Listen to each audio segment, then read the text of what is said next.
আলহামদুলিল্লাহ, আল্লাহ তাআলা আমাকে সৌদি আরবে ভালো একটা কোম্পানিতে কাজ করার সুযোগ দিছে। আল্লাহ তাআলা দিছে কেন ভাই বলতে জানেন? এই যে দাড়ি দেখতেছেন না ভাই, এই সৌদি আরবে না ভাই, এই দাড়ি থাকলে অনেকেই কাজে নেয় না, কাজের সুযোগ দেয় না, কোম্পানিতে কাফেলা করে না, কোনো কফি শপে বিভিন্ন জায়গার মধ্যে কাজও নিতে চায় না। যদি মনে করেন এই দাড়ি থাকে, এই নবীর দেশে এমন অবস্থা।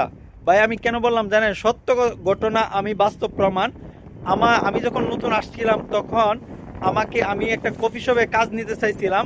তখন আমাকে বলছিল যে এই দাড়িগুলো এ, কাইটা ফালাই দিতে বলছিল আমাকে। আমি বললাম যে না, আমার বাবার সাথে আমি যোগাযোগ করার পরে বাবা বলতেছে না, দেখবে আল্লাহ তাআলা একটা ব্যবস্থা করব। তখন আমি অস্বীকার করলাম যে আমি দাড়িগুলো কাটবো না। তখন আমি সিদ্ধান্ত নিলাম যে দাড়িগুলো রাখবো।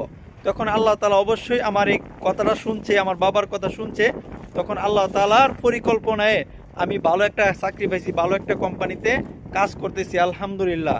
এখন যে অবস্থা সৌদি আরবে, দাড়ি থাকলে কোথাও কাজে জয়েন দেয় না, কোথাও নেই না কাজে।